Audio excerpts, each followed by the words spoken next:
Muito boa tarde a todos e muito obrigado pela vossa presença para esta que é a 7ª tertúlia do nosso ciclo, O Mundo à Volta do Porto, no qual discutimos com sucessivos convidados temas de atualidade para a nossa cidade, a nossa região, o nosso país, a nossa Europa e o nosso mundo. O tema de hoje é particularmente atual. Nós intitulamos-lo Os Caminhos da Descarbonização. Portanto, o que está aqui hoje em causa é como nós devemos prosseguir uma agenda de políticas públicas, mas também de intervenção das empresas, dos cidadãos, das cidades, em ordem a combater as alterações climáticas e em ordem a garantir uma transição verde, amiga do ambiente, para a nossa economia, para o nosso território e para a nossa sociedade. Para nos ajudar a pensar neste tema, temos connosco o João Pedro Matos Fernandes, engenheiro civil, especialidade planeamento, pela Faculdade de Engenharia da Universidade do Porto, à qual regressou agora como professor, para além de ser gestor e de ter sido, durante vários anos, Ministro do Ambiente em Portugal. João Pedro, muito obrigado por estares connosco e esta nossa conversa, para ser franco, ocorre num momento particularmente perturbador, até paradoxal, porque, por um lado, todas as informações de que nós dispomos, os factos, os dados coligidos, asseguram que a nossa situação em matéria de efeitos das alterações climáticas é cada vez pior. Os painéis de cientistas e técnicos que apoiam as organizações internacionais e os governos são unânimes em dizer-nos que corremos contra o tempo, corremos para o abismo, estamos pior do que nunca em matéria, por exemplo, de aquecimento global. Mas, ao mesmo tempo, há alterações profundíssimas e muito negativas para a agenda climática que estão a ocorrer em países cuja contribuição deveria ser decisiva para que a ação climática tivesse consequências e cujas responsabilidades no aquecimento global são indesmentíveis. Falo em particular dos Estados Unidos e na nova administração norte-americana, e também na Europa nós assistimos não só a algum recuo do ponto de vista das políticas públicas, como também a um crescendo da resistência, quer de setores económicos, na indústria automóvel, na agricultura, quer dos cidadãos e da opinião pública em geral, de resistência, dizia, face à ação climática. E, portanto, a minha sugestão é que nós comecemos mesmo por uma espécie de revisão da matéria dada e expliquemos porque é que é não só essencial, como economicamente racional fazer a transição verde, porque é que os objetivos do Acordo de Paris não são apenas uma responsabilidade moral nossa, são um passo absolutamente essencial para a nossa sobrevivência como espécie e para incutir maior racionalidade e já agora maiores oportunidades de crescimento às nossas economias. João Pedro, queres? Muito obrigado. Nunca tinha participado numa tertúlia, muito menos participado numa tertúlia ao lado do Augusto, num café tão nobre e numa organização onde o Jornal de Notícias está presente e, portanto, estou um bocado nervoso, mas quero acreditar que ao longo do tempo e com os vossos sorrisos amigos eu vá ficando um bocadinho menos nervoso. Nas aulas, como diz o Augusto, que eu dou na Faculdade de Engenharia, eu já menti aos meus alunos este ano, dizendo-lhes que uma das coisas que já sabíamos era que o planeta, desde há 150 anos, desde a Revolução Industrial, tinha aquecido 1,2 graus Celsius. E já desmenti e já corrigi na aula seguinte, dizendo-lhes que, afinal, os números de 2024 dizem-nos, ainda que provisórios, ainda que não seja linear, e, portanto, podemos ter a expectativa de, neste ano de 25, haver uma ligeiríssima regressão, mas o número de 2024 é que nós já aquecemos 1,5 graus. O planeta já aqueceu 1,5 graus e, com isso, chegou àquele que era o valor ótimo, e ótimo, obviamente, tem muitas aspas no meio disto, do Acordo de Paris para o final deste século XXI. Dito de outra forma, nós estamos de facto no borderline daquilo que é a garantia de nós mesmos enquanto espécie que consegue ser feliz neste planeta. Eu também costumo ensinar aos meus alunos dizendo que o ambiente é aquilo que nos rodeia e cada vez mais tenho consciência de que isso é mentira e explico-vos. É porque a partir do momento em que nós, espécie humana, pesamos 300 milhões de toneladas, em que os animais que estão neste momento a ser criados na Terra pesam 600 milhões de toneladas, e os outros bichos todos, do tamanho do gato e maior, só pesam 100 milhões de toneladas, o ambiente já não é o que nos rodeia. O ambiente somos nós e o que nos rodeia. Porque temos um peso neste planeta, peso em quilos, como espécie nenhuma alguma teve. Esta perspectiva da racionalidade que o Augusto fala, e eu já vou falar de responder de forma mais direta, queria só dizer que a minha professora primária me ensinou uma coisa que eu tenho cada vez mais dúvidas, com todo o respeito, a Dona Alzira. É que nós somos a única espécie racional. Eu faço-vos um desafio. Olhem para as formigas e para um formigueiro, olhem para as abelhas e para uma colmeia, olhem para a espécie humana e para uma cidade e digam lá que os racionais somos nós. Bom, que temos o cérebro maior, não tenha mais pequena dúvida, que somos muito mais inteligentes que os outros e seguramente por essa via muito mais senhores dos nossos destinos, não tenha mais pequena dúvida. Que sejamos os mais racionais, ou melhor, que tomemos decisões de acordo com a racionalidade, eu tenho as maiores das dúvidas. Nós tomamos decisões de acordo com o conforto e é de facto a partir do conforto que nós nos predispomos a fazer o que quer que seja com as consequências ambientais que isso tem. Nós estamos então numa posição de grande fragilidade e eu acho que nós andamos há 30 anos a dizer um disparate, é que é preciso salvar a Terra. Vou-vos ser muito franco convosco, a Terra está-se a lixar para vocês todos, e já agora para o Augusto e para mim também. Façam o que fizerem, tenham o comportamento mais miserável que imaginar se possa, que eu posso vos garantir que a Terra todos os dias vai dar uma volta sobre ela própria e todos os anos vai dar uma volta ronceira em torno do Sol. A Terra não quer saber de nós para nada. Quando um dia caiu um meteorito ou um conjunto de meteoritos na Terra que matou os dinossauros todos, o que é que foi possível? Olhem que mamíferos como nós pudéssemos representar na Terra aquilo que representa. Portanto, nunca se preocupem com o planeta, que a Terra não precisa de oxigênio para nada, mas eu sei quem precisa, e quem precisa, entre outras espécies, somos nós. E por isso é uma loucura nós continuarmos a ver acontecer o que acontece, com fenómenos climáticos cada vez mais dramáticos, com cada vez mais secas, com cada vez mais cheias, com cada vez mais estações do ano que o não são, com cada vez mais ritmos de consumo que levam, de facto, isto ao paroxismo. Eu lembro-me bem quando o meu pai deixou de ter um fato de inverno e um fato de verão para passar a ter um fato de meia estação. Isso já foi um grande upgrade lá em casa. Pois hoje, marcas famosas cujas sedes estão na Galiza fazem 52 coleções por ano. Porque há só 52 semanas e, portanto, fazem 52 coleções por ano, sempre, obviamente, na expectativa que alguém compre qualquer coisinha nessas mesmas coleções e com a brutalidade de emissões que existem. Já agora, a indústria das confecções, a seguir ao oil and gas, é a indústria que mais emissões tem no planeta.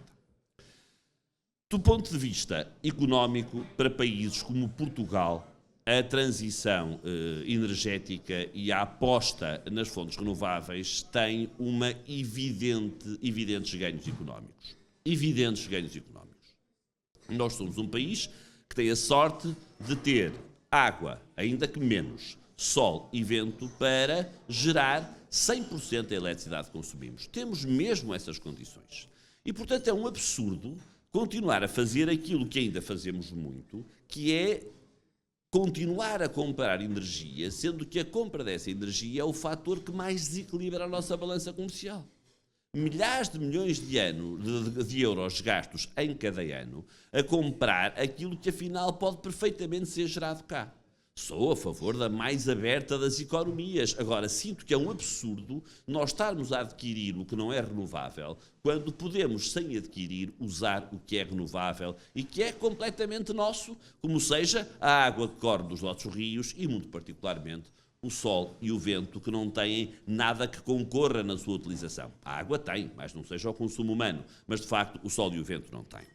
Por isso, do ponto de vista económico, é absolutamente essencial que nós façamos esta transição.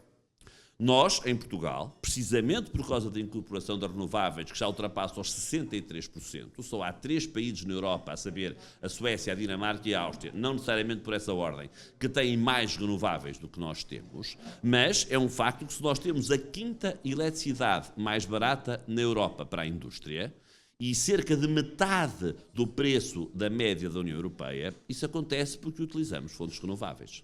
Se nós temos uma eletricidade doméstica com um preço que já é 5% abaixo de Espanha e que cerca de 20% abaixo da média europeia, isso acontece porque temos cada vez mais renováveis a entrar no sistema. Portanto, sim, a combustão é uma das grandes fontes de emissão, a geração de eletricidade a partir de fontes renováveis é-o necessariamente, e nós temos mesmo condições para, com os investimentos certos, podermos reduzir muito as nossas emissões e termos, de facto, energia mais barata. Do ponto de vista ambiental, as razões são, se quiserem, muito mais plurais do que esta, embora esta não me pareça nada uma questão de sumenos. O combate às alterações climáticas é mesmo um combate que se faz à escala global. Os problemas do ambiente, nas suas várias gerações de políticas, começaram com a conservação da natureza, a preservação de espaços para a biodiversidade, tem uma segunda geração que é, se quiserem, muito pautada pela saúde pública, o combate à poluição, as redes de infraestruturas, a recolha e a gestão final de resíduos, uma terceira geração muito marcada pelo desenvolvimento sustentável e, claramente, aquilo que me parece a 4ª geração, que é de criar riqueza a partir de investimentos sustentáveis. Porque, objetivamente, investir, criar a mesma riqueza e criar o mesmo número de empregos, seja utilizando tecnologias que eu considero do passado, são tecnologias fósseis, ou tecnologias sustentáveis, que são claramente as que devem ser do presente e do futuro. Portanto, também aqui há um potencial de criação de emprego qualificado da maior relevância. Mas, como eu estava a dizer, este é mesmo o combate que ninguém ganha sozinho. E são tontos aqueles que dizem que nós somos os totós do clima. Isto foi dito há pouco tempo por quem tem responsabilidades, e eu voltou a dizer tontos porque estamos no início da tertúlia, e ainda bem que eu disse esta parte agora, senão não era tonto o que eu iria dizer. Nós somos um país que corresponde, desculpa eu usar um termo técnico, um duplo hotspot de risco relativamente às alterações climáticas. Pela seca, que é cada vez mais estruturante a sul do Tejo. O Tejo, que é obviamente um vale, parece uma cordilheira. Eu sei que o mês que passou contraria completamente aquilo que eu estava a dizer, mas que ninguém tome mesmo a nuvem por Juno, porque objetivamente o sul do país está mesmo com um risco acelerado de desertificação. E o avanço do nível médio das águas do mar. Isto é, Portugal, nos últimos 30 anos, perdeu mais de 13 km² de praias. Mais de 13 km². Estão a ver a dimensão de uma praia em Portugal, nunca são extensões de quilómetros e quilómetros, e, portanto, é fácil perceber o que significa perder 13 km². E somos, de facto, um país que, tendo este duplo risco, não pode, em situação alguma, facilitar e ter um olhar mais relaxado a partir do princípio de que, bom, as minhas emissões são só uma pequena parte e eu não devo preocupar com isso. Tenho-vos a informar que os meus impostos são só uma pequena parte da receita fiscal. Se me quiserem dar a sugestão de nunca mais pagar impostos, eu agradeço muito. Já agora vale para todos na sala. Mas que fique claro, aquilo que cada um de nós paga impostos só é muito para nós. Para o bolo não conta nada. Se faltar um, as finanças públicas não se sentem. E, portanto, é um absurdo fazer um raciocínio deste tipo. Este é um tempo complicado por causa da eleição do Sr. Trump. Deixa-me, apesar de tudo, dizer uma coisa que também é objetiva. O quadriênio, ou quinquênio, não sei qual é o tempo dos Estados Unidos da América, é um quadriênio. O quadriênio, onde os Estados Unidos da América mais reduziram as suas emissões, foi quando o Sr. Trump foi presidente da primeira vez. Obviamente isso não aconteceu por causa dele. Isso aconteceu por causa das políticas do Sr. Obama e da enorme transformação, da enorme passagem do oil para o gas. Isto é, objetivamente, o gás, mesmo o gás natural, que é fóssil, e não estou a dizer que deva ser usado, mas tem claramente muito menos emissões que o petróleo e os seus derivados diretos. E, portanto, foi nesses 4 anos. O que é que eu sinto relativamente ao Sr. Trump? Para além do dislate, para além do achar que pode contrariar a ciência e que a ciência é ele mesmo, para além do impacto brutal que a administração dos Estados Unidos da América pode ter a influenciar negativamente outros e, sobretudo, a faltar às ajudas ao desenvolvimento de quem precisa delas, essa é mesmo a decisão da administração. Eu estou sinceramente convencido que nós temos um mundo que já não consegue vir a ser mais carbónico no futuro próximo. Há uma rejeição profunda ao que isso pode trazer. E por isso eu quero acreditar que, ou melhor, eu não tenho dúvidas nenhumas que a sociedade americana é muito mais do que o seu presidente e até do que a sua administração. E nós temos, entre alguns dos Estados americanos, dou por exemplo como exemplo a Califórnia, alguns dos Estados mais progressistas naquilo que é esta mesma transformação. Portanto, é muito problemático, espero o pior naquilo que é o apoio ao desenvolvimento dos países que mais precisam dele. Quero acreditar que os Estados Unidos da América, eles próprios, não vão ser mais emissores no futuro. Mas é de facto muito complexa esta ausência de apoio a países terceiros. Eu confesso que não tenho tolerância àqueles que me dizem, pensem em África. A África só é responsável por 7% do estoque de emissões que há, ou seja, nada. E é manifestamente o continente que mais sofre com as alterações climáticas. Pensemos em Moçambique, que quando acontecem tragédias do clima, dão nos nossos telejornais e bom, ainda bem que dão, o melhor é que não desse por não acontecerem, mas quando dão, ainda bem que dão para nós as conhecermos.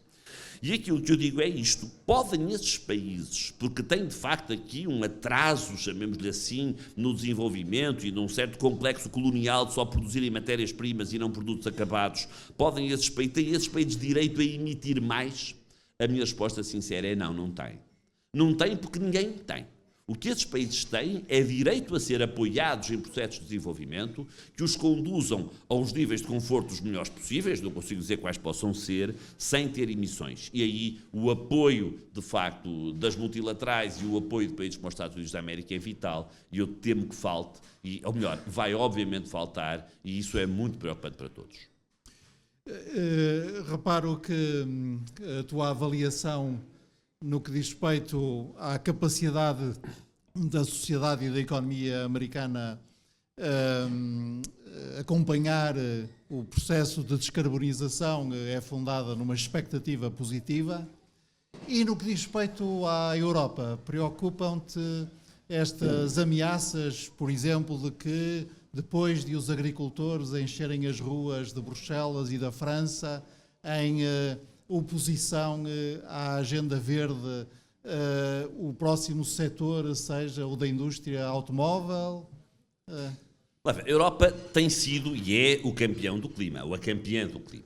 A Europa aprovou a primeira lei europeia do clima, na qual, aliás, conhecemos os dois muito bem, e se comprometeu a ser o primeiro continente neutro em emissões carbónicas na Europa, num ano cada vez mais próximo, que o ano 2050.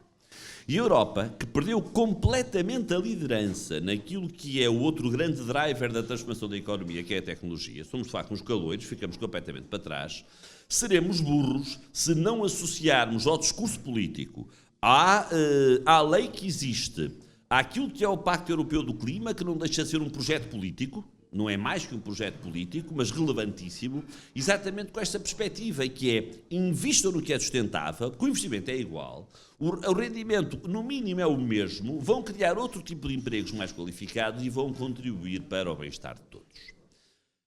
Aquilo que eu sinto que a Europa perdeu, e já vou deixar a agricultura para o fim, porque é o que mais me custa, confesso, é que nós nos perdemos em considerações sobre aquilo que poderia ser a transição justa, se quiserem, também posso explicar melhor, que isso é maiormente no que diz respeito à indústria automóvel. Aqueles que agora, com o nome de um gestor português, vêm dizer que há muita culpa naquilo que está a acontecer e a perda de empregos, nomeadamente no setor automóvel, nos tempos mais próximos por causa da transição climática, aquilo que eu direi é que os principais culpados, o principal culpado é ele e os outros como ele. Que no tempo em que, de facto, na Europa se quiseram criar condições claras para acabar com os automóveis a combustão, nomeadamente em 2035, aquilo que andaram a fazer foi inventar derrogações e a bater à porta de toda a gente a dizer que o meu caso é um caso especial e tem de olhar para mim. E porque convenceram alguns incautos ou algumas pessoas bem intencionadas que de facto tinham razão nessa necessidade de atrasar a coisa um bocadinho, que foram completamente comidos pelos chineses. Completamente comidos pelos chineses. A invasão, desculpem se o termo não é o mais correto, mas a entrada em grande quantidade de automóveis elétricos chineses na Europa é culpa dos construtores europeus que acharam que os cidadãos não iam exigir e não iam querer que estes mesmos tipos de automóveis, iam querer certamente ter o seu tubo de escape e de preferência 2 lá atrás, para poderem impressionar melhor o vizinho do lado, e ao fazerem esse tipo de opções atrasaram-se dramaticamente. No que diz respeito à agricultura, eu confesso ter aqui uma dificuldade grande em entender algumas coisas, porque se há setor da economia que, julgo eu, não é preciso perder um minuto a explicar o que são as consequências das alterações climáticas, é a agricultura. Eu sou gestor de umas indústrias cerâmicas e, de facto, no dia em que vier o vendaval e me levar o telhado é uma chatice, mas o seguro paga e se calhar só daqui a 10 anos é que foi o vendaval que leva o telhado outra vez. Os agricultores sentem isto, se calhar nem é dia sim, é de manhã, à tarde e à noite. E, portanto, custa muito entender aquela perspectiva do agricultor que diz assim: se o tomate é vermelhinho e a alface é verdinha, foi assim que Deus Nosso Senhor os pintou. Portanto, tudo isto é ambiente. Isto não é verdade. Isto não é mesmo verdade. É óbvio que não podemos esperar da agricultura uma redução de emissões comparável com o do setor eletroprodutor, o da mobilidade, o da indústria. Não podemos esperar. São também muito mais modestas as metas de redução. Mas é claramente o setor que, em Portugal e na Europa, mais incumpre. Nós temos a obrigação de reduzir as nossas emissões em 55% até 2030. Portugal vai num excelente caminho, há 2 anos já tinha reduzido em 34%. A meta da agricultura é mesmo modesta, é reduzir em 11%. Reduziu em 1%. E, portanto, continua, de facto, a olhar para a terra não como um gestor de território, mas como uma indústria que se faz lavrando. E, portanto, este olhar da agricultura é um olhar que, de facto, muito comprometedor para o clima. Clima esse que vai, obviamente, estragar, em primeiro lugar, o negócio do quem? Dos próprios agricultores. E, portanto, eu não entendo este ciclo. O argumento dos agricultores é que, para sustentar 8 mil milhões de seres humanos à face da Terra, é preciso intensividade na produção alimentar. E para garantir que nós mantemos a soberania numa dimensão tão importante como é alimentar, isto é, estamos sempre em condições de alimentar o nosso povo, independentemente do que entidades terceiras queiram ou não que nos aconteça, é preciso que o setor industrial da agricultura e da pecuária seja também considerado como um fator de segurança alimentar e de soberania europeia e que esse lado seja posto como um prato da balança quando compara com os seus efeitos nocivos em termos ambientais. Não sei se reproduzi bem o argumento. Bem. Eu já vou à agricultura, mas se me dão licença vou dar uma volta. Eu sou daqueles que reconheço honestidade intelectual aos que acham que o degrowth é o futuro. Isto é, aqueles que dizem e não dizem mal, as alterações climáticas são filhas do capitalismo, mas, em meu entender, estão muito longe de conseguir provar que o fim do capitalismo levará ao fim das alterações climáticas. Sinceramente, eu vejo com toda a normalidade a necessidade da economia crescer para alimentar os 8 mil milhões que somos hoje e aquilo que se diz, os 10 mil milhões que seremos no final do século. Aquilo que eu sinto é que este crescimento da economia tem que ter pelo menos 3 pressupostos. Primeiro, deixar de usar fóssil. Segundo, regenerar recursos e não passar a vida a deitar ao lixo aquilo que já não nos faz falta. E, em terceiro lugar, não pôr em causa, em situação alguma, aquilo que são os limites frágeis que o planeta tem. Portanto, eu acho que essas são as 3 condições E já existe tecnologia para tal, desde que nós também estejamos disponíveis para alterar os nossos comportamentos. Deixem-me que vos diga, por honestidade intelectual, o Sr. Bill Gates acha que não é preciso mudarmos comportamento nenhum. Acha que a tecnologia será o alfa e o ômega desta mesma mudança. Eu, e modestamente, não acho. Acho que temos mesmo que saber mudar comportamentos. No caso da mobilidade isso é muito evidente, e continuamos a acreditar que o Black Friday é um dia feliz, não vamos a lado nenhum. Porque não conseguiremos mesmo dar o salto para aquilo que nos é pedido. Há certamente outras formas de poder olhar para a produção agrícola. Não tenho grandes dúvidas, por exemplo, daquilo que é a necessidade de ser muito mais racional na água que utilizamos.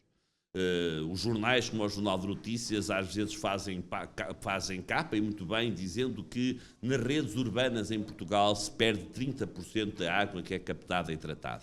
E a pergunta que eu faço é, e na agricultura? Bom, como engenheiro tenho que vos dizer, não sei a resposta, porque não há contadores, se não há contadores nem sabemos quanto é que é.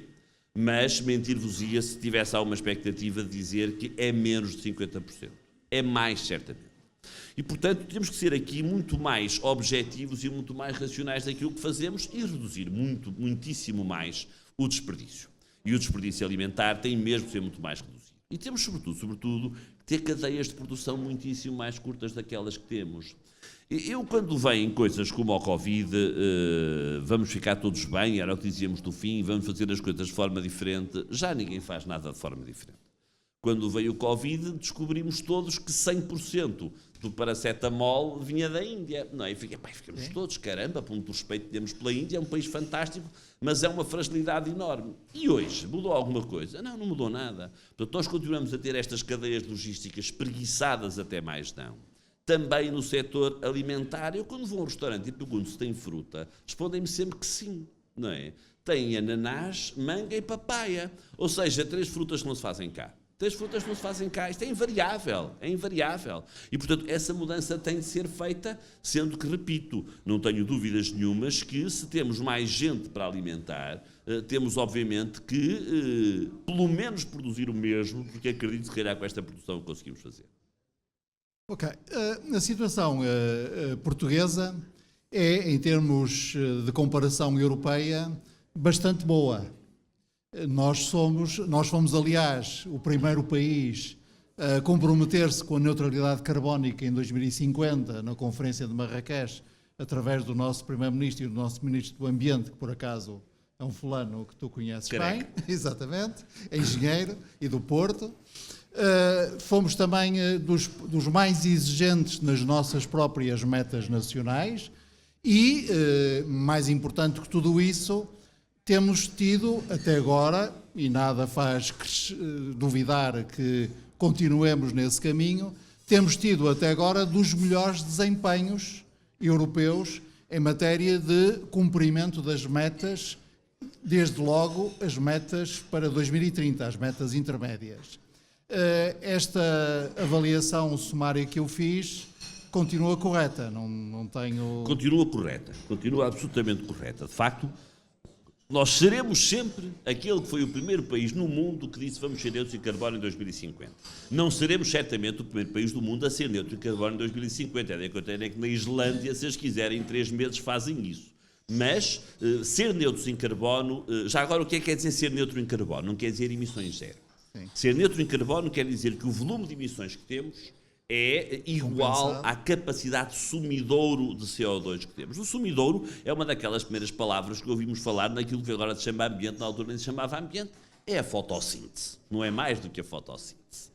E os números são estes.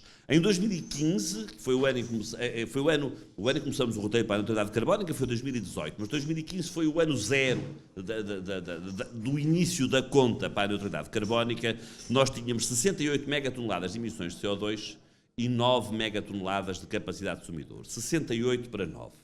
E ser neutro em carbono em 2050, assim diz o roteiro, e vale a pena consultá-lo, nós teremos que reduzir de 68 para 13 megatoneladas as emissões e fazer aumentar a capacidade de sumidouro, parece pouco, de 9 para 13. Deixem-me que vos diga, é muito mais fácil num país em que o território é tão mal gerido, num território em que os políticos continuam a acreditar que o território aguenta tudo, e a revisão da lei dos solos é a prova de que as pessoas estão mesmo convencidas que o território aguenta tudo. É muito mais difícil, ao fazer aumentar a capacidade de consumidor de 9 para 13, do que de reduzir as emissões de 68 para 13. Muito mais difícil. Mas nós aí não temos a vantagem do oceano, que é um grande O oceano não está sequestrador aqui ainda. A resposta é sim, sendo que o oceano não está aqui contabilizado. Como imaginam, é muito mais fácil contabilizar as emissões que a capacidade de sumidouro. As emissões é uma conta de multiplicar numa chaminé, esteja ela aqui ou no norte da Noruega. Eu tenho um forno que funciona X horas à temperatura em Y, que produz tanto, que usa este combustível, e a chaminé tem estas condições, multiplicando estes 5 fatores, eu sei quais são as minhas emissões. Qual é a capacidade de sequestro? Ainda há muita ciência a fazer sobre isto. Já temos bons números, mas isso depende muito da árvore, depende muito do solo, depende muito da umidade, depende muito de imensas coisas. Quando chegamos ao oceano, de muitas mais coisas depende. Portanto, eu direi que a fiabilidade com que nós calculamos a capacidade de captar carbono das pradarias marinhas, não tenho dúvidas nenhumas que aquilo é matéria orgânica, logo capta carbono. Como é que essa conta é feita? Ainda há muito a aprender aqui. Mas sim, o oceano vai certamente dar-nos aqui uma ajuda. Agora, indo talvez mais parcelarmente, uma das vantagens, como aliás começaste por dizer, uma das vantagens comparativas de Portugal é que nós temos todos os incentivos para produzir energia renovável e todos os desincentivos para consumir energia fóssil. O principal desincentivo é que nós não temos nem gás nem petróleo e, portanto, tudo o que consumimos é comprado e a conta que pagamos é mesmo o fator mais importante de desequilíbrio da nossa balança comercial. Temos todos os incentivos para produzir energias renováveis, porque somos abundantes em vento e em sol e relativamente abundantes em água. Por isso, não precisamos, e agora a minha pergunta é mais ao engenheiro, portanto, começa por ser uma pergunta ao engenheiro antes de ser ao cidadão.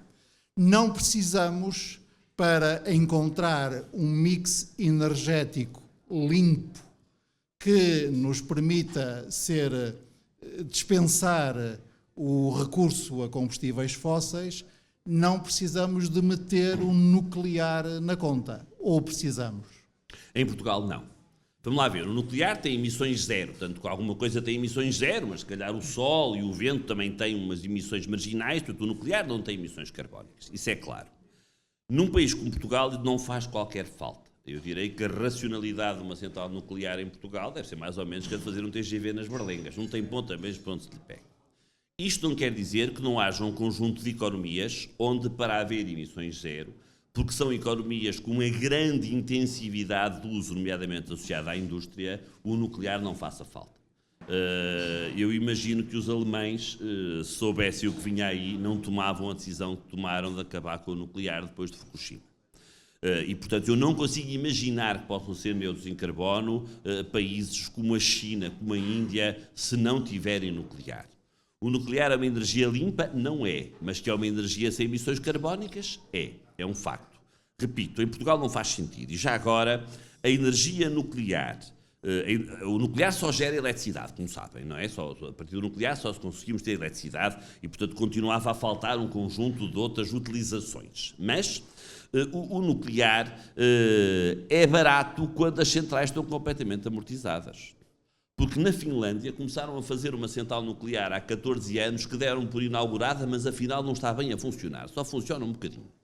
Na França andaram também dezenas de anos para a fazer e acabaram agora. Porque depois de Fukushima as exigências são tão grandes que só há uma maneira de ter uma central nuclear a funcionar. Subsidiando esse mesmo custo. E aquela ideia francesa das centrais mais pequenas e multiplicadas. Essa é uma tecnologia ainda muito infantil, não é? Ainda muito por desenvolver. A França fez uma grande... Não no sentido de infantil ser idiota, no sentido mas está no começo. Infantil no sentido de imatura.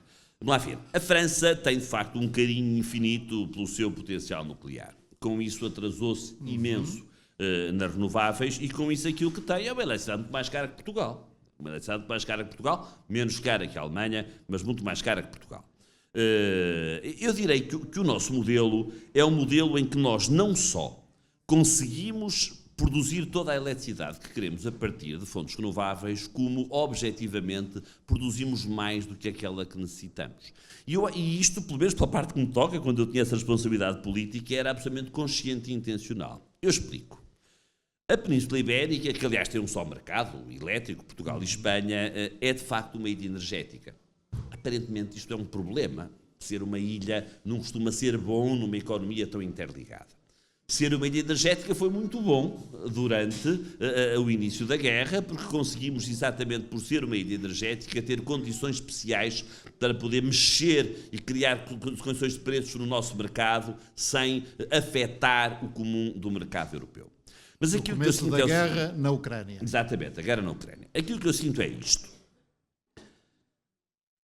Fazem falta um sistema baseado em energias de fonte renovável, precisa de mais interligações.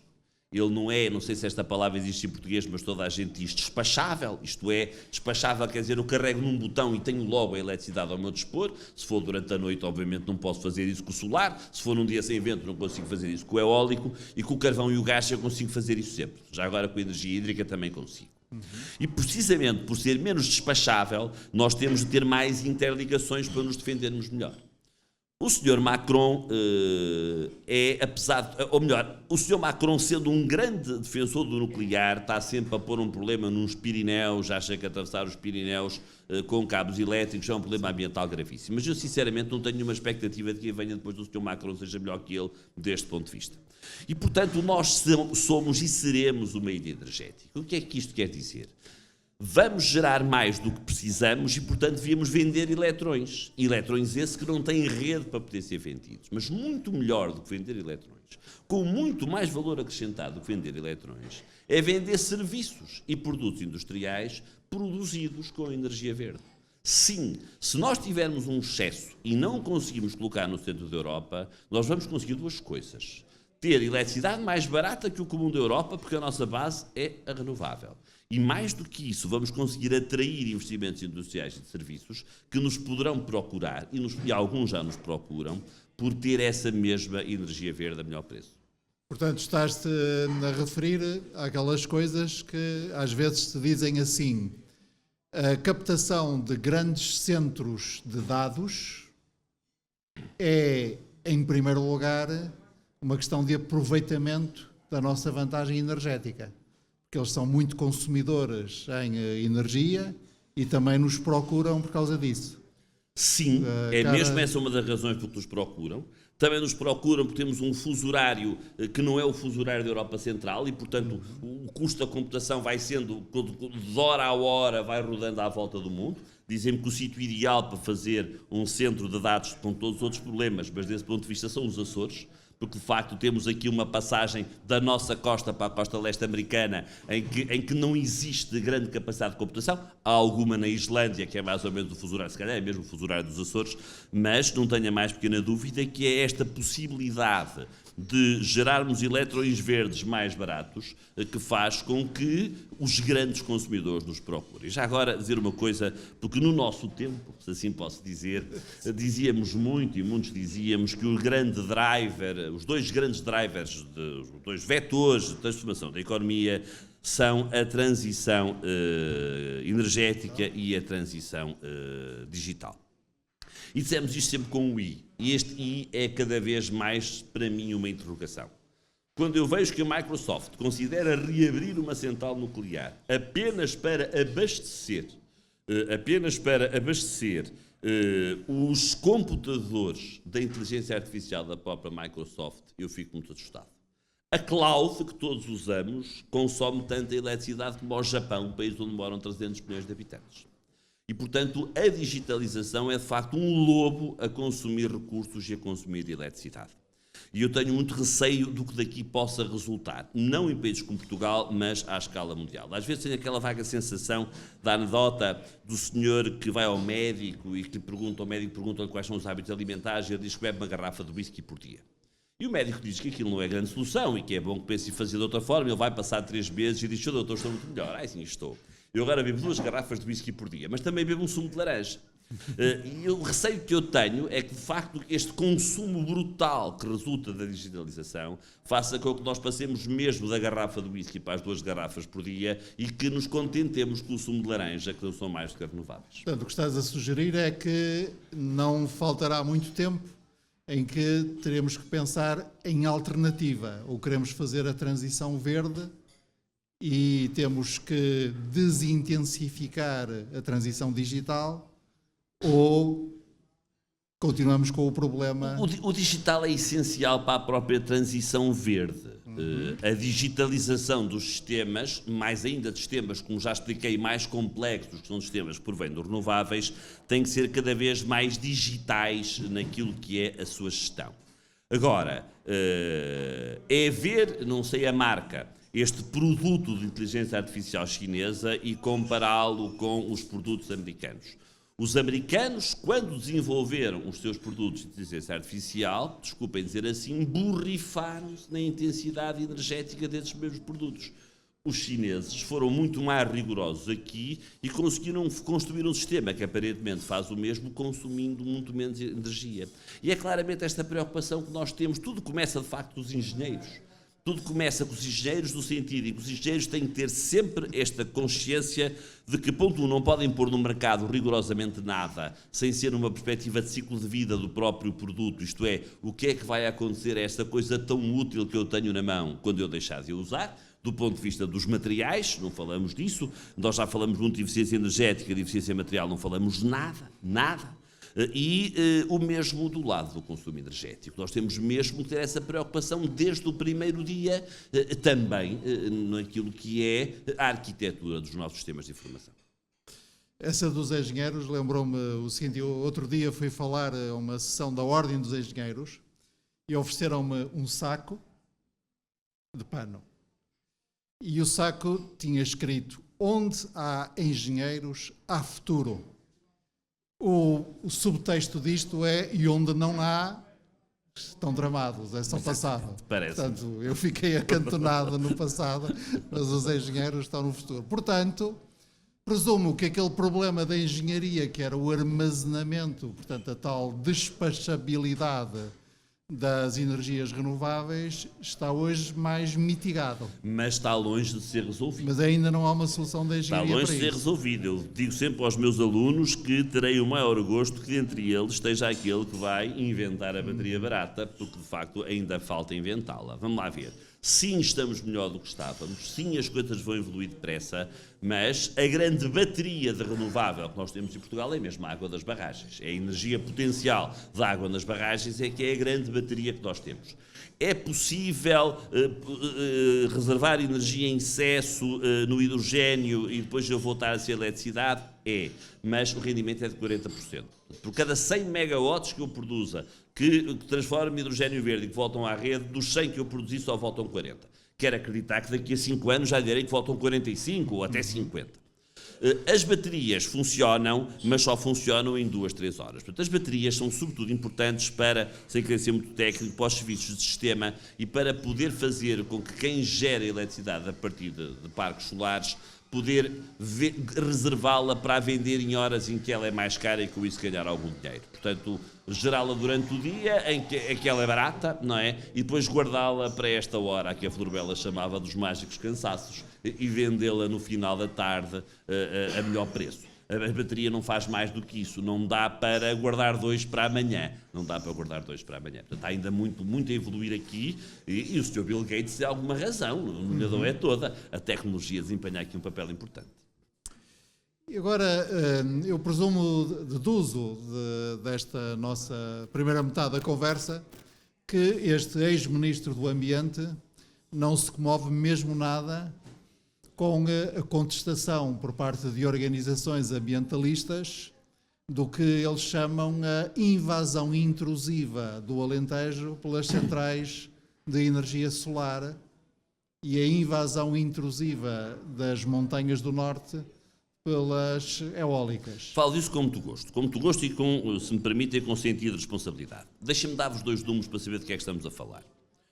Em 2015, o tal ano zero do roteiro para a neutralidade carbónica, Portugal, num mix energético onde ainda havia carvão e o gás tinha um papel muito relevante, nós só precisávamos de gerar 20 gigawatts de eletricidade por ano. E a previsão para 2050, que já foi ultrapassada, aliás, mas usemos esta comparação que chega para o que eu quero, era de 53 a 55 gigawatts se tivéssemos exclusivamente fontes renováveis. Isto quer dizer o quê? Uma enorme pegada ambiental. Uma enorme pegada ambiental. Não tenho a mais pequena dúvida que a transição energética associa uma pegada ambiental.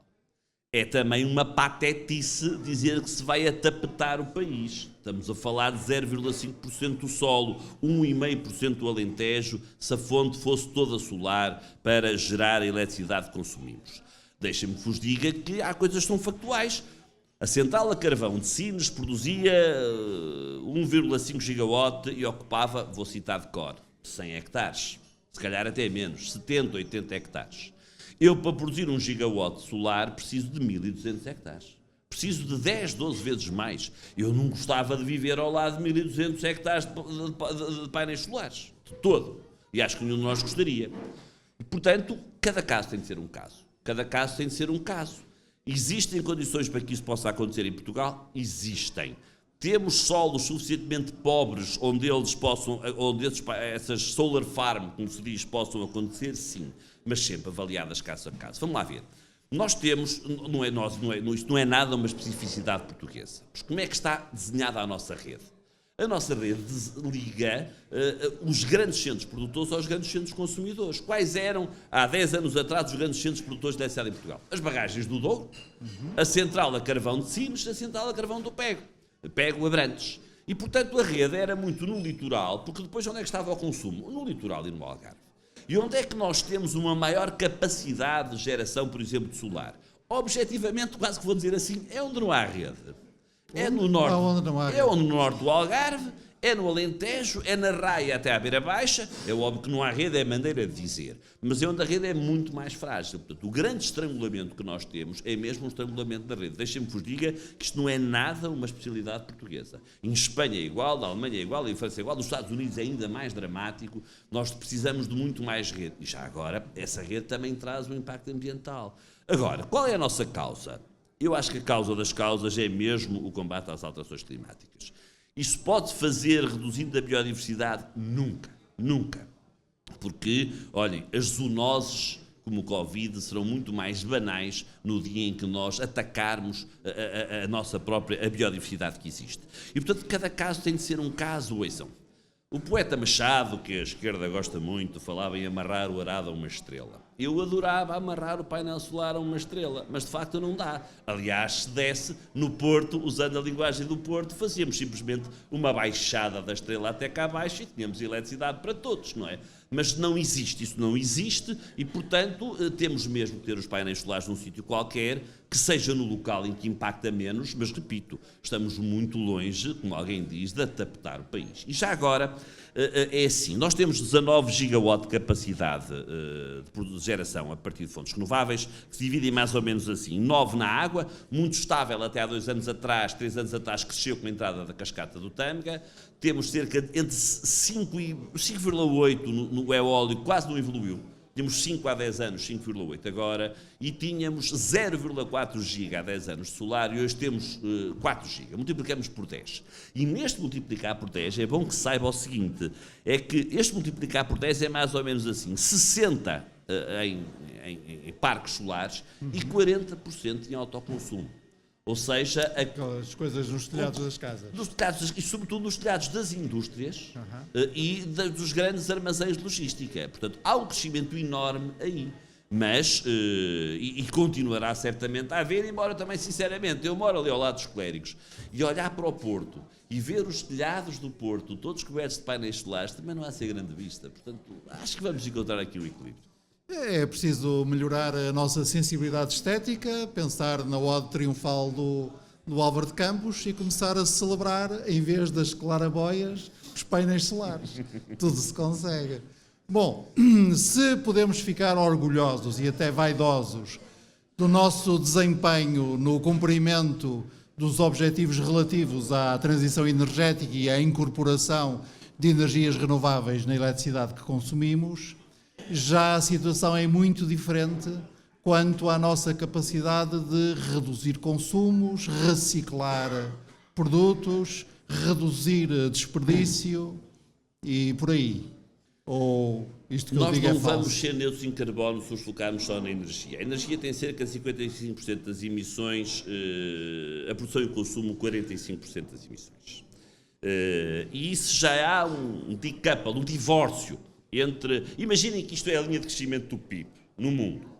O crescimento das emissões já, vou usar a linguagem de engenheiro, a segunda derivada já se anulou e a primeira está quase. Portanto, já há aqui um divórcio grande. No caso dos materiais, o índice de correlação é 1. A linha é a mesma. A intensividade com que usamos materiais é a mesma na década de 70 e hoje. Eu, que sou engenheiro civil, trabalho naquela que é a atividade com a mais miserável eficiência material que há no planeta. O que é que isto quer dizer? É aquela em que tenho que juntar mais quilos de matéria-prima para ter €1 de valor. Deixem-me que vos diga que é e será sempre, mas tem uma margem de progressão brutal. Nós continuamos a olhar para os edifícios, como quando já fora de uso, como algo para demolir e nada para reutilizar. E, objetivamente, os edifícios que nós temos são mesmo excepcionais bancos de materiais para podermos construir novos edifícios. O incentivo fiscal que existe à reutilização é nenhum, é nulo, é mesmo nulo. Dou-vos 2 exemplos. As receitas fiscais em Portugal e na Europa, mais 1%, menos 1%, provêm do mais renovável dos recursos, o trabalho. O trabalho. É o IRC que está sobre os nossos salários. O IRS. O IRS, perdão, que está sobre os nossos salários. A receita fiscal com matérias-primas em Portugal, excluindo energia, claro, é 0,03% da receita. Já agora na Europa é 0,05%, portanto é mais, mas não é muito diferente. Dito de outra forma, não há incentivo nenhum. Nós continuamos a dizer, avariou, deita fora e compra um novo. Não temos o direito à reparabilidade, que vem agora uma diretiva, é mesmo absolutamente essencial. Nós, vamos lá ver, um Ministro do Ambiente tem, se quiserem, 3 conjuntos de problemas. Os da poluição. São os mais banais, os que enchem mais páginas de JN e de outros jornais, são aqueles que, como engenheiro, me deixam mais à vontade. Se o Rio X está a ser poluído pela empresa tal, eu sei que, investindo 10 milhões de euros, com a tecnologia tal, para tratar aquele esgoto, em 2 anos eu resolvo o problema. E o mesmo numa chaminé, não são 10, são 4, não são 2 anos, são 3, é isso que estamos a discutir. A segunda dimensão é claramente a dimensão da energia. Fiquemos do seguinte: se o Sol põe na Terra muito mais energia por dia do que nós consumimos por ano, se formos espertos vamos ser capazes de o resolver. E a terceira dimensão, que nunca é notícia de jornal, por acaso foi um bocadinho durante o Covid, mas que quase nunca é notícia no jornal, só foi mesmo pela escassez de matérias-primas, é esta das matérias-primas. E essas são as que vão acabar. Essas são as que não têm solução. Quando acabarem, acabaram. E nós não temos, de facto, um mundo nada virado para isto, nem nada preocupado com isto. Continuamos a ter este modelo de economia linear. Ouça que deu o bem-estar a todos os que estamos desta sala, incluindo aos 2 carecas que estão deste lado. Extrai, transforma, transporta, usa, descarta. E isto é um completo absurdo. Um completo absurdo. Nem que seja porque os aterros estão cheios e já ninguém vai poder fazer mais aterro nenhum em Portugal. Nós temos mesmo que mudar este modelo, temos que conceber aqui uma alquimia, se me permitem chamar-lhe assim, em que todo o resíduo é recurso. Mas repito, desculpem voltar a falar dos engenheiros, tudo começa com o desenho do produto. Tudo começa com o desenho do produto. Eu um dia cheguei a casa, desculpem contar mais uma história, e tinha pousado em cima da minha mesa da cozinha um ferro de passar a ferro, com um aspecto extraordinário, branco, uma coisa alilazada, e ao lado um cartão e uma fatura. O cartão era da minha empregada a dizer: o seu ferro avariou e eu comprei este, mas se não quiser eu fico com ele. E eu pego na fatura e sabe quanto é que custava o ferro com aquele bom aspecto? 17 euros. 17 euros. E eu peguei na caixa que estava ao lado, a ver onde é que isto foi fabricado, não dizia, foi importado na Alemanha, foi o mais que eu consegui saber. Quanto é que ganha um homem ou uma mulher lá no Sudoeste Asiático, onde foi feito um ferro, que depois veio para a Alemanha, que depois veio para Portugal, que foi vendido, que todos ganharam dinheiro com isto, para o ferro custar 17 euros. Esta história acaba bem, sabem porquê? Ela usou 2 vezes e o ferro estourou. Portanto, para mim isto é mesmo um happy end para esta história. E então eu comprei-lhe um com caldeira, que nem sei como funciona, que custou para aí 200 euros e que está e estará lá em casa durante muito tempo. Nós não podemos olhar para os materiais assim, não temos que ter uma noção, esta ideia do descartável, lá está o conforto, é mesmo a outra parte que vai dar cabo de nós. Quando as grandes superfícies comerciais, para não dizer marcas, batiam à porta e diziam: Sr. Ministro, o senhor diz que Portugal vai ser neutro em 2050, muito bem, nós vamos ser neutros em 2045, excelente notícia. Mas o que é ser neutro em 2045 para uma grande superfície comercial? É que vai ter painéis solares a gerar toda a eletricidade que precisa, vai ter frigoríficos muito mais eficientes, vai exigir que os seus fornecedores só possam utilizar carros e caminhões e furgonetas elétricas a levar os produtos. E depois eu perguntava: e as embalagens? E começava tudo a olhar para o lado. Aí nessa parte nós não pensamos. E, de facto, eu lembro-me bem do que eram as discussões que tive sobre o mercado está preparado ou o mercado não está preparado. Eu posso-vos garantir uma coisa: quando mete petróleo e plástico, o mercado está sempre preparado. Se naqueles extraordinários conselhos de ministros, em que com pouquíssima ciência tomamos decisões doutíssimas, alguém se tivesse lembrado de dizer o seguinte: para proteger a saúde pública, amanhã de manhã, todo o pepino, toda a courgette, toda a cenoura tem que estar embrulhada num filme de plástico, o mercado está sempre preparado. O mercado está sempre preparado para nos convencer que o mercado do bolhão tem que ser tão esterilizado como o bloco operatório do Hospital São João. Para isso o mercado está sempre preparado. E esta é claramente a parte em que nós, se fizermos alguma coisa, não se deu por ela. Temos mesmo quase tudo para fazer no domínio dos materiais e das embalagens. Mas nós não temos já uma estratégia para a economia circular? Temos uma pré-estratégia criada sem metas, porque não havia sequer números para poder definir metas, e com alguns setores que foram considerados mais relevantes do que outros. E depois há sempre um Covid que atrasa, porque de facto o que nós fizemos nessa altura para proteger a saúde pública foi de facto uma loucura do ponto de vista do consumo dos materiais, e é sempre muito difícil ter ganhos de causa nestas artes. E como é que nós resolvemos o problema dos transportes pesados de mercadorias, aqueles caminhões que não podem trazer baterias elétricas sob pena de deixarem de ter espaço para a carga? Ou pelo menos gastarem boa parte da energia a transportar a própria bateria, não é? Muito bem, então é assim. Eu acho mesmo que... Deixa eu só dizer uma coisa. É o hidrogênio verde? Dar um passo atrás para dizer assim: descarbonizar e eletrificar não são sinónimos. Sim, uma sociedade descarbonizada é certamente muito mais eletrificada e temos que avançar na eletrificação dos consumos. Mas há de facto aqui uma diferença, e essa diferença chama-se gás. Essa diferença chama-se gás. Se as minhas cerâmicas no Verde Bairro se ligassem à rede de eletricidade, isto pagava já tudo. Pagava já tudo. Portanto, há ainda, de facto, muita necessidade de gás. Num país que quer ser descarbonizado, ou num mundo que quer ser descarbonizado, essa segunda parte já digo com mais cautela, nós temos que transformar o gás natural em gás renovável. Os gases renováveis são sobretudo 2, hidrogênio verde e biometano. Vou usar outra palavra que eu também não sei se existe. Há aqui um problema de escalabilidade. Isto é, produzir em grande quantidade esse mesmo hidrogênio verde e, sobretudo, o biometano é sempre complexo. Mas nós temos que fazer essa aposta. E, portanto, eu imagino que esses... Bom, ponto 1, vamos ter certamente baterias mais eficientes e mais leves no futuro próximo. Não há descarbonização sem mineração, não vale a pena também tentarmos enganar, mas não me mandaste dizer lítio, parece que é um palavrão horrível. É melhor não falar nisso. No Porto. Lítio é muito pior, lítio é que é uma coisa horrível. Pelo menos o correspondente do Jornal de Notícias no Alto Tâmega corre perigo. Muito não bem, com certeza, avança. Desde que ele manda as notícias para o JN com batuques e não através de um telemóvel, eu acho que ele faz muito bem e que é rigorosíssimo no seu fazer. Agora, sim, nós vamos ter certamente mais gases renováveis a entrar naquilo que é o fuel necessário para esses mesmos caminhões grandes. Eu aqui represento a posição do cidadão comum interessado, mas ignorante. Onde é que está aí o problema de escala? No Portanto, biometano, só é rentável se for produzido em não enormes é quantidades. mesmo uma questão técnica, é assim, o biometano é sobretudo produzido, ou pode ser produzido em Portugal, a partir do biogás que é libertado nas etas e nos aterros. E, portanto, a quantidade não é é muita, mas é muita para abastecimentos a que eu chamarei locais, não é? Não tem nada a ver com o navio de gás natural que está sempre a chegar a Sines para encher o gasoduto.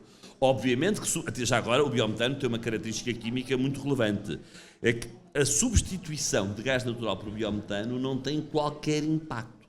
Não temos que mudar nada lá em casa, o queimador do gás, o esquentador, nada tem que ser alterado. É exatamente, não sei se é igual. A canalização é a mesma. A canalização é a mesma e os equipamentos são os mesmos. No hidrogénio, não.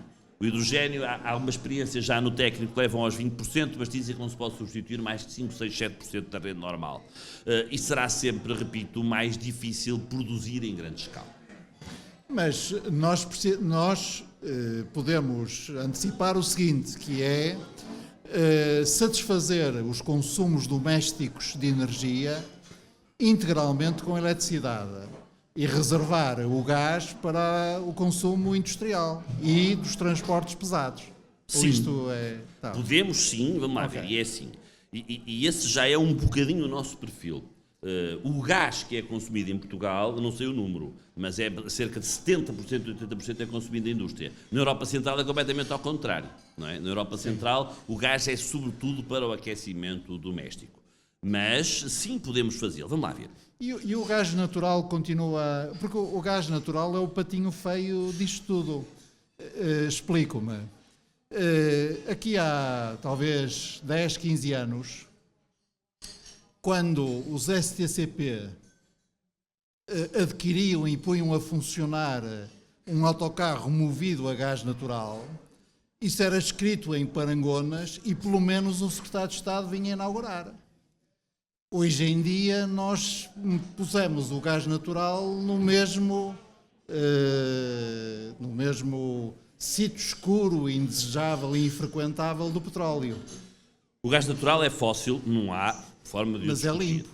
O gás já explico o que é que quer dizer com isto. Okay. Temos de saber distinguir aqui uma coisa. Aproveita e vai aprendendo alguma coisa da engenharia. Ninguém confunda emissões com poluição atmosférica.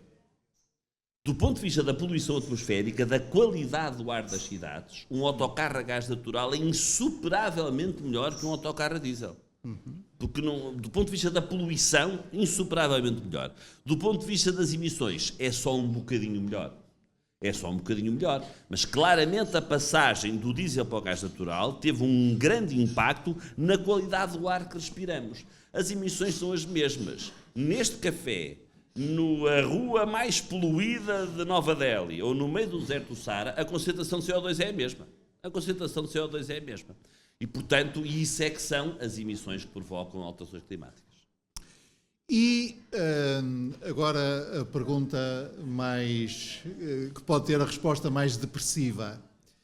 E para cumprirmos os objetivos da transição verde, da agenda climática, a que é que nós temos que renunciar em matéria de mobilidade nas cidades? Nas cidades e entre as cidades. É sobretudo aí que eu acho que têm que ser mais pedidas as alterações de comportamento. Eu disse há pouco, e é verdade, a pé. eu disse há pouco também, eu disse há pouco, e é verdade, que neutralidade carbónica não quer dizer emissões zero, mas no nosso roteiro há dois setores em que para termos a neutralidade carbónica tem que haver emissões zero. A saber, o setor eletroprodutor, a geração de eletricidade, vamos certamente chegar lá. 63% ou 65% neste momento, vamos num muito bom caminho, e a mobilidade. Na mobilidade, a mobilidade terrestre tem que ser 100%, renovável e, portanto, com emissões zero. E isso só conseguimos fazendo com alteração de comportamento. Só utilizando mais os transportes coletivos. É óbvio que a mobilidade elétrica de per si, no momento, não tem tubo de escape, não há emissões, não há já agora poluição nem degradação da qualidade do ar. Mas o caminho é mesmo do transporte coletivo e tudo começa no redesenhar das cidades. Como nós somos completamente irracionais, desenhamos cidades para andarmos cada vez mais. E atenção, eu acho que não podemos pensar em menos deslocações. Eu acho que isso é muito restritivo. Eu acho que nós até devemos pensar em mais deslocações. São feitas de modos suaves e de modos que não têm emissões. Tu tens ido à Universidade de Aveiro? Pouco. Eu também não fui nos últimos 2 anos e, portanto, este meu desabafo pode estar desatualizado. Mas a última vez que lá fui, fiquei absolutamente impressionado porque no parque as bicicletas praticamente não existiam. E o parque estava cheio de automóveis. Isto numa região absolutamente plana e que é uma das capitais mundiais da indústria da bicicleta. Sim, aquele ao lado. Sim, para além de ser também uma das capitais mundiais do ciclismo de pista, pelo menos. Uma coisa que é interessante, e já que esta é uma parceria, esqueci-me de dizer isto, é uma organização do Jornal Notícias, com parceria com a Faculdade de Economia da Universidade do Porto e o patrocínio da Irmandade dos Clérigos, uma das coisas que impressionam mais é quão atrasados nós vamos na indução da mudança de comportamentos em relação a um público-alvo como seja a juventude. Sendo que, neste momento, para os portugueses com 20 anos de idade, é mais provável que estejam a frequentar o ensino superior do que não estejam, e num momento em que as qualificações das pessoas, que a gente pressupõe não tragam apenas mais instrução, mas também mais educação, aumentam a um ritmo muito sustentado cada ano que passa. E, contudo, os comportamentos juvenis, quando tu olhas para cidades e cidades universitárias totalmente planas, como são Évora e Aveiro, e vês o tipo de mobilidade que os jovens universitários usam, ficas um bocadinho arrepiado. Eu quando cheguei, como eu costumo dizer, na minha anterior gerência, quando cheguei havia uma coisa muito bem feita e muito bem montada por Jorge Moreira da Silva, que era o programa U-Bike, o de universidade. E fui eu que andei a distribuir a prebenda de milhares e milhares de bicicletas na Universidade do Porto, não me perguntem onde é que elas estão. Na Universidade de Évora era um número assustador. Não faça mais pequena ideia, vou até com alguma frequência a Évora, nunca vi nenhuma. Não sei o que é que aconteceu a essas bicicletas e a esses programas. Vamos lá ver. É aqui que nós temos mesmo que mudar comportamentos, não tenho a mais pequena dúvida, sendo que eu não tenho resposta nenhuma. O que é que as pessoas ainda não perceberam? O que é que as pessoas ainda não sabem? O que é que esses jovens com 20 e tal anos... Hoje eu só posso dizer que continuamos a acreditar naquilo que é o conforto acima de tudo, a ideia da liberdade associada ao automóvel. Eu acho que é uma liberdade para estar engarrafado, onde reparar que é assim. Sempre que há um engarrafamento, a culpa nunca é nossa. É sempre o que é que estes gajos estão a fazer aqui. Epá, esta hora, que nem é a hora de ponta, que é que esta malta veio toda aqui, que eu estou aqui parado. Nunca sou eu. Eu nunca tenho culpa de um engarrafamento. São sempre os tipos que estão à minha frente, são os nabos, e que obviamente deviam estar em casa e vieram para a rua. Mas continuo-me a engarrafar, não nego, continuo-me a engarrafar, faço o melhor porque assim não seja, não sei muito bem como é que isto se pode explicar. Tem que ir à bruta? Um dia vai ter de ir à bruta.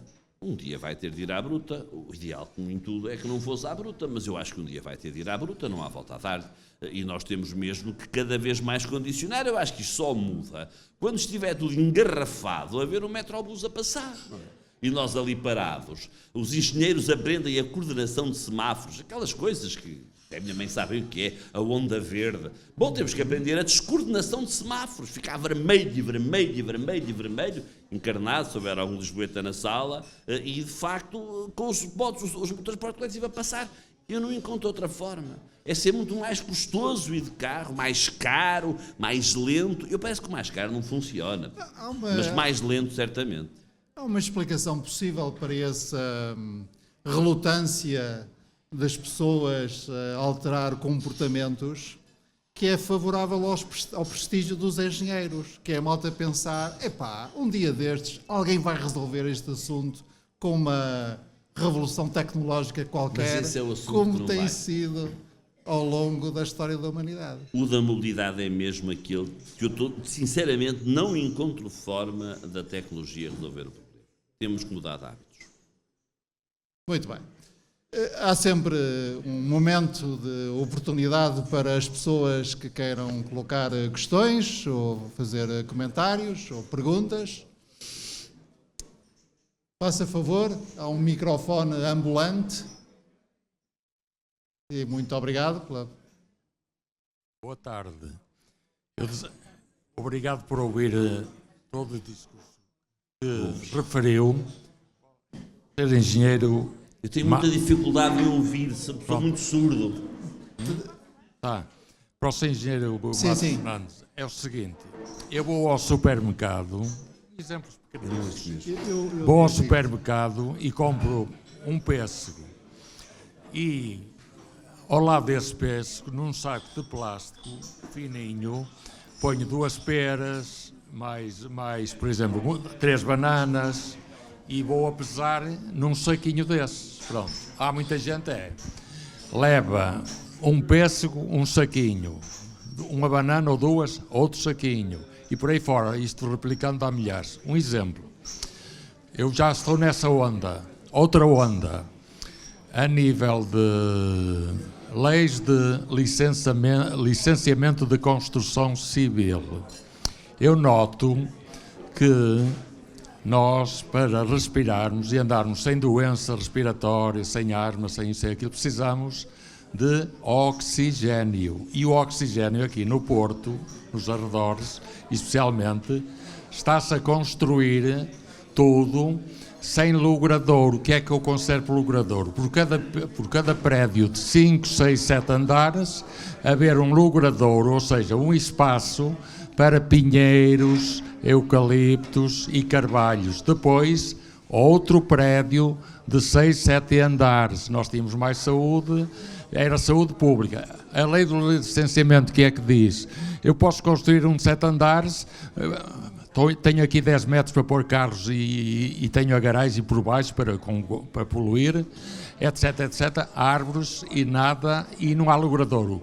Conclusão, para acabar, as cidades aumentavam, nós tínhamos estradas, até linhas de comboio para mais o interior, não havia litoral interior, o interior estava mais integrado.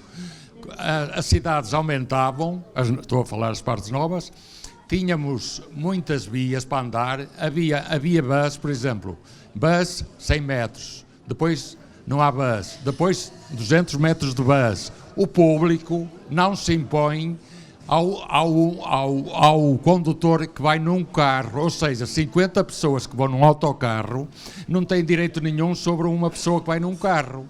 Isso tem que ver com os políticos. Pronto, e mais não digo, havia muitas mais coisas. Pronto. Muito obrigado.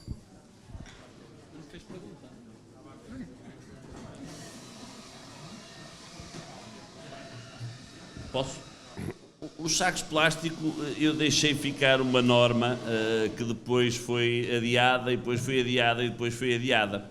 Mas, de facto, lá está, a saúde pública quer sempre convencer-nos que se metermos alhos e laranjas no mesmo saco de plástico, o alho fica acitrinado e a laranja fica alhada. E, portanto, cada vez mais. É uma estupidez completa. É óbvio que elas deviam ser pagos. Eu não sou a favor das taxas. Aliás, eu herdei a taxa dos sacos plásticos, e muito bem, e aquilo que eu fiz foi propus que passassem a ser obrigatoriamente pagos os sacos quando vamos às lojas. Ouçam, tenho uma cena extraordinária que depois disso ser obrigatório, fui a uma loja, pronto a vestir, comprava uma coisa qualquer, e a senhora, muito envergonhada, disse-me assim: sabe, houve um louco que decidiu que tinha que pagar o saco. Olha, minha senhora, o louco fui eu.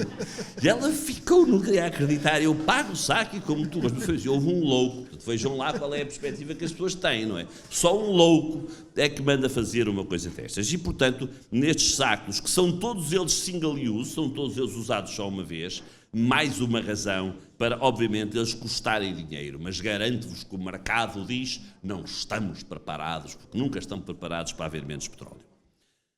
Sobre as cidades e os logradouros, a primeira coisa que eu queria dizer é assim: eu sou a favor da cidade densa. A cidade densa é uma cidade mais racional, mais barata, onde é mais fácil utilizar transportes coletivos, onde as infraestruturas podem ter também uma utilização mais racional. É evidente que tem que haver espaços de infiltração dentro das cidades. O drama de Lisboa e das cheias da Baixa de Lisboa é exatamente este. O facto de havia quarteirões abertos no meio, que depois começaram a ter alguns abarracados e que acabaram com um parque de estacionamento, mesmo debaixo de todo o quarteirão, o que faz com que, não havendo infiltração, haja cheias com muito mais intensidade. O grande problema das cheias daquela zona das Fontainhas é a obra de Fernão Magalhães. A obra de Fernão Magalhães, ao fazerem tudo asfaltado porreiro até os passeios, faz com que não haja infiltração nenhuma e vá tudo ter às Fontainhas, não se enganem, não venham cá com obras daqui nem obras dali. É mesmo porque não há aqui infiltração. Sabem como é que se chamava o Campo 24 de Agosto? Não sabem? Era mijar velhas. Se as velhas lá iam mijar é porque havia muita água e quase à superfície. Há de facto aqui do Ribeiras, uma que desce a rua Santos Pousada e outra que desce a Avenida Fernão Magalhães, que se juntam em 24 de Agosto e que vão dar às Fontainhas. Pronto. E de facto a impermeabilização faz com que aconteça lá em baixo, não é? Às vezes são as obras do metro, eu tenho as minhas maiores dúvidas. A terceira questão era... Corredores bus. Os corredores de base. Sim, vamos lá ver. Os corredores de base até são, de uma maneira geral... a falta de predominância do transporte coletivo sobre o transporte Mas isso individual. foi aquilo que eu disse. É mesmo preciso engarrafar os outros todos, não é? É mesmo preciso engarrafar os outros todos para que os corredores de base possam ser muito mais utilizados para a sua função principal, que é ter lá os autocarros. E, portanto, é assim, o transporte coletivo é um transporte que é essencialmente concorrente com o transporte individual através da sua fiabilidade. Mais do que o de 2 em 2 minutos é eu saber que de 5 em 5 minutos passa um, não é? Isso é que é essencial. E, obviamente, que quanto mais correr num corredor próprio, mais simples é ser fiável no seu tempo. E por isso é que o metro funciona tão bem, por isso é que o Metrobus vai funcionar também muito bem, e é essencial que os autocarros tenham mesmo esses espaços canais para poder circular, sim. Não sei se há outra questão. Faça favor, mas com o micro, que aqui e eu mesmo de o micro, nosso engenheiro é muito dotado, exceto em capacidade auditiva. Desculpe lá, só para acabar, a minha opinião é esta. O Presidente da Câmara, o Governo, os políticos podem dar ordens, têm é que ter força de vontade, coragem e honestidade. Ou seja, por exemplo, essa questão que o senhor engenheiro falou sobre os autocarros. Os autocarros, por exemplo, da Ariosa, do Marquês, Ariosa, senhor engenheiro Matos Fernandes, o autocarro faz 4 km numa hora. Pronto, era isto que eu queria dizer. Os políticos, ou seja, o Presidente da Câmara, que devia vir aqui também, que eu tratava como um grande político, não vou dizer mal, porque eu sou uma pessoa de educação, tem que resolver o problema da mobilidade, ok? O público não tem que estar contra o privado, pelo contrário, temos que nos dar bem uns com os outros, mas 50 pessoas tinham o direito de fazer 4 km em 5, 10 minutos. Está tudo dito. Uma boa noite e muito obrigado por tudo. Com a alegria de anteontem em Paris ter havido um referendo, ainda que muito pouco concorrido, onde a maioria das pessoas que votaram, embora, repito, tivessem sido poucas, mas a maioria delas votou pela supressão de milhares de lugares de estacionamento à superfície em Paris e substituir esses mesmos lugares de estacionamento por árvores. E, portanto, enfim, que daqui venha, que Paris seja a cidade de luz, pelo menos para este efeito. Muito obrigado e muito obrigado pelo Sr. Engenheiro João Pedro Matos Fernandes.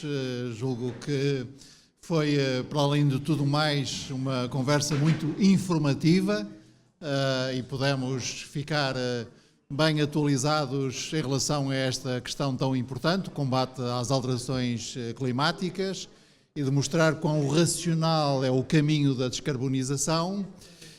Queria avisar, se me permitem, que exatamente de hoje a 15 dias, portanto no dia 8 de abril, nós teremos uma sessão com a doutora Margarida Tavares, minha colega da Faculdade de Medicina e do médico no Hospital de São João e que foi também secretário de Estado da Promoção da Saúde, que nos virá falar sobre justamente as políticas públicas para a promoção da saúde.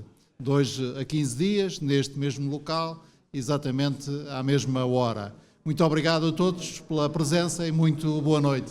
E muito obrigado. Obrigado, Augusto. Obrigado.